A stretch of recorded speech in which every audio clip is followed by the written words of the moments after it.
നമസ്കാരം. സംഘം എന്തെങ്കിലും ഒരു തീരുമാനം എടുത്തിട്ടുണ്ടെങ്കിൽ അതിനു പിന്നിൽ വ്യക്തമായ ലക്ഷ്യങ്ങളും ഉണ്ടാകും. CPM-ൽ ഒരു മുഖ്യമന്ത്രിയൊക്കെ തെരഞ്ഞെടുക്കുന്നത് പോലെ കണ്ട ആപ്പുകളെയൊന്നും എന്തായാലും മോദി സർക്കാർ ഗവർണറാക്കില്ല. ഒരു സ്ഥാനം കൊടുക്കാൻ വേണ്ടി മാത്രം ആരെയെങ്കിലും പിടിച്ച് ഗവർണറാക്കുന്ന പതിവ് BJPക്ക് ഇല്ലതാനും.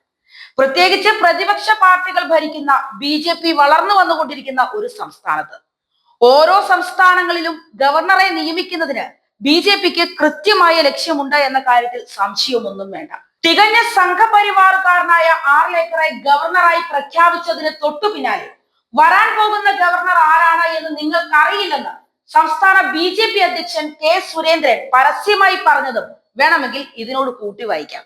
സർക്കാർ ഗവർണർ പോര് കണ്ട സംഭവബഹുലമായ 5 വർഷങ്ങൾക്ക് ശേഷം ആരിഫ് മുഹമ്മദ് ഖാൻ പകരക്കാരനായി രാജേന്ദ്ര വിശ്വനാഥ് ആർലേക്കർ പുതിയ കേരള ഗവർണർ ആയിരിക്കുകയാണ്.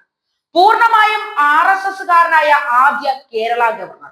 BJPക്കാരനായ ആരിഫ് മുഹമ്മദ് ഖാൻ ഇത്രയധികം തലവേദന സർക്കാരിന് ഉണ്ടാക്കിയെങ്കിൽ അടിയുറച്ച RSSകാരനായ ആർലേക്കർ പിണറായി സർക്കാരിന് മറ്റൊരു തലവേദനയാകുന്നു.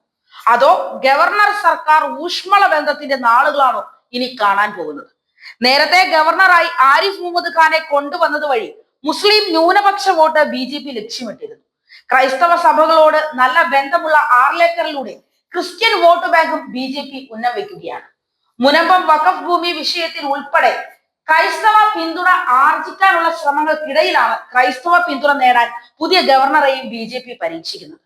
ഗോവ സ്വദേശിയായ ആർലേക്കർ ചെറുപ്പം മുതൽ തന്നെ RSSനെ പ്രവർത്തിച്ച് പടിപടിയായി ഉയർന്നു വന്നയാളാണ്.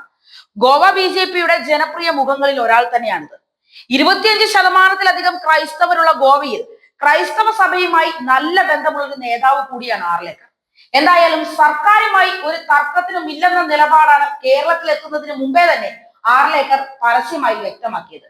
സർക്കാരിന് നിർദ്ദേശം നൽകാനോ വഴി കാട്ടാനോ അല്ല, സഹായിക്കാൻ മാത്രമാണ് താൻ ഉദ്ദേശിക്കുന്നത് എന്നായിരുന്നു ഗവർണർ സ്ഥാനമേൽക്കുന്നതിന് മുമ്പ് പറഞ്ഞത്. എന്തായാലും വന്നു കയറിയ ഉടൻ തന്നെ കിടിലിന് ഒരു പണിയാണ് പിണറായിക്കിട്ട് ഗവർണർ കൊടുത്തത്. ചുമതലയേറ്റ ആദ്യ ദിവസം തന്നെ സർക്കാർ തീരുമാനം തിരുത്തിക്കൊണ്ട് യുദ്ധത്തിന് തുടക്കം കുറിച്ചു. ആരിഫ് മുഹമ്മദ് ഖാന്റെ സുരക്ഷാ സേനയിൽ ഉണ്ടായിരുന്ന ഏതാനും ചില വിശ്വസ്തരെ മാറ്റി പകരം പുതിയ ഉദ്യോഗസ്ഥരെ രാജ്ഭവനിലേക്ക് നിയോഗിച്ച തീരുമാനത്തിലാണ് ഗവർണർ ഇടപെട്ടത്. ഒഴിവാക്കപ്പെട്ട ഉദ്യോഗസ്ഥർ ഇക്കാര്യം ഗവർണറെ ശ്രദ്ധയിൽപ്പെടുത്തിയതോടെ ആർലേക്കറുടെ ആവശ്യപ്രകാരം അവരെയെല്ലാം വീണ്ടും സുരക്ഷാ സേനയിൽ ഉൾപ്പെടുത്തുകയായിരുന്നു. പഴയ ഗവർണർ ഉണ്ടാക്കിയ പൊല്ലാപ്പെല്ലാം മറന്ന് രാജ്ഭവനുമായി നല്ല ബന്ധമുണ്ടാക്കാൻ വേണ്ടി തിരുവനന്തപുരം വിമാനത്താവളത്തിലേക്ക് മുഖ്യമന്ത്രി പിണറായി വിജയൻ തന്നെ നേരിട്ടെത്തി ഗവർണറെ സ്വീകരിച്ചിരുന്നു. പക്ഷേ ആ സോപ്പിംഗ് ഒന്നും അവിടെ വിലപ്പോവില്ല. സംസ്ഥാനത്ത് നിയമസഭാ തെരഞ്ഞെടുപ്പിന് 1 വർഷം മാത്രം ശേഷിക്കെ ഗവർണറിലൂടെ നേട്ടമുണ്ടാക്കാൻ BJP ശ്രമിക്കുമെന്ന കാര്യത്തിൽ യാതൊരു സംശയവും വേണ്ട. എന്തായാലും ആരിഫ് മുഹമ്മദ് ഖാന്റെ പരസ്യ പ്രതികരണ രീതി ആർലേക്കർ പിന്തുടർന്നേക്കില്ല എന്നാണ് പൊതുവെയുള്ള വിലയിരുത്തൽ. എങ്കിലും കർശന നടപടികളിലൂടെ ആരിഫ് മുഹമ്മദ് ഖാനെ പോലെ തന്നെ പ്രതിപക്ഷത്തെക്കാൾ വലിയ പ്രതിപക്ഷമായി ആർലേക്കർ മാറുമോ ഇല്ലയോ എന്ന് നമുക്ക് കാത്തിരുന്ന് തന്നെ കാണാം.